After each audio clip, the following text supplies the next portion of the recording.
महाराष्ट्र नवनिर्माण सेनेच्या 18व्या वर्धापन दिनानिमित्त हार्दिक शुभेच्छा. शुभेच्छुक उपजिल्हाध्यक्ष डॉक्टर राजेश पटेल, शहराध्यक्ष गौरव कांबळे, शहर संघटक शैलेश करपे, सर्व महाराष्ट्र सैनिक, येवला शहर व तालुका.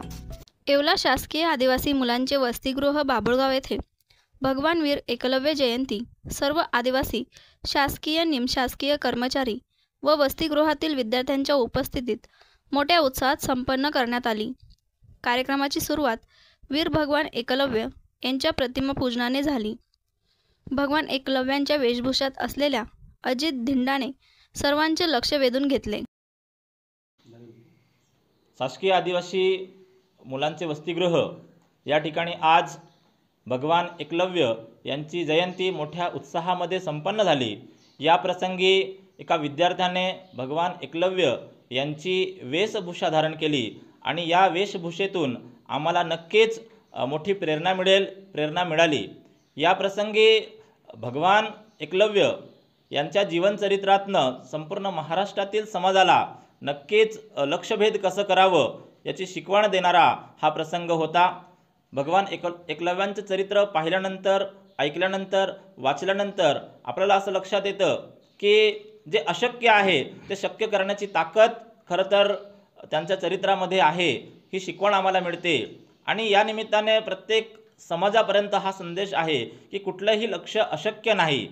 कोणी जरी आपल्याला नाकारलं तरी ध्येय प्राप्त करता येतं, ध्येयसिद्धी सहज शक्य आहे.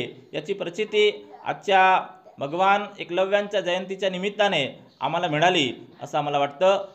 सगळे कर्मचारी, शासकीय, निमशासकीय, वेगवेगळ्या क्षेत्रातले सर्व या ठिकाणी उपस्थित होते आणि सगळ्यांनी उत्साहामध्ये आजचा हा दिवस साजरा केला, संपन्न केला आणि आजचा हा जयंतीचा कार्यक्रम यशस्वी झाला असं मला वाटतं.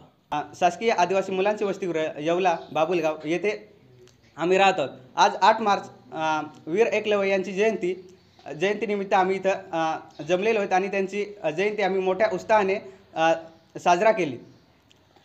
वीर एकलव्यांना गुरु नव्हता किंवा त्यांनी त्यांच्याकडे गेले होते पण त्यांना कोणी शिक्षा वगैरे दिली नाकारलं त्यांना.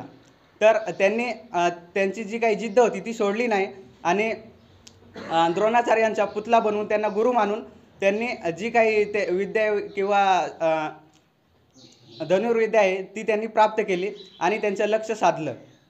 आपण पण कोणत्या गुरुची किंवा कुणाची वाट न बघता किंवा अपेक्षा न करता आपण शक्य होईल तेवढ्या आपल्या पद्धतीने विद्या घेतली पाहिजे किंवा आपले काही ते धैर्य आहेत त्याच्याकडे वाटचाल केली पाहिजे आणि आपले जे काही धैर्य आहेत किंवा आपल्या आईवडिलांचे जे काही स्वप्न आहेत ते पूर्ण केली पाहिजेत आणि आपला समाज कुठंच मागं न पडता ह्या पद्धतीने प्रत्येक क्षेत्रात यशस्वी झाला पाहिजे.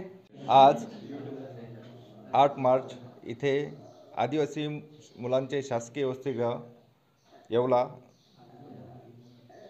एकलव्य जयंतीनिमित्त सर्व विद्यार्थी आणि आमचे शिक्षकवृंद यांनी एकत्रित येऊन खूप मोठ्या उत्साहाने आणि मोठ्या जोमाने वीर एकलव्य यांची जयंती साजरी करण्यात आली. या ठिकाणी जयंती साजरी करत असताना प्रतिष्ठित जे शिक्षकवृंद आहेत त्यांनी विद्यार्थ्यांना त्यांच्या गाईडलाईन त्यांना खूप छान प्रकारे पुढे करिअर संदर्भात चांगल्या प्रकारे मार्गदर्शन केलं. भविष्यात आणि आयुष्यात त्यांना पुढे कशा प्रकारे वाटचाल करावी या संदर्भात माननीय श्री पाडवी सर, वळवी सर, त्यानंतर धनकुटे सर आणि इतर जे काही शिक्षकवृंद आहेत त्यांनी खूप छान प्रकारे मार्गदर्शन केलं. साईज्योती मूळव्याध हॉस्पिटल, आयुर्वेदिक औषधोपचार, क्षारसूत्र इंजेक्शन व व्हेसल सीलर जर्मनी लेझर मशीनद्वारे उपचार, डे केअर सेंटर, ॲडमिट राहण्याची गरज नाही, मेडिक्लेमची व्यवस्था, स्त्री रुग्णांसाठी स्त्रीरोग तज्ज्ञ, ठिकाण धारणगाव रोड, कोपरगाव. संपर्क डॉक्टर तुषार गलांडे, डॉक्टर काजल गलांडे.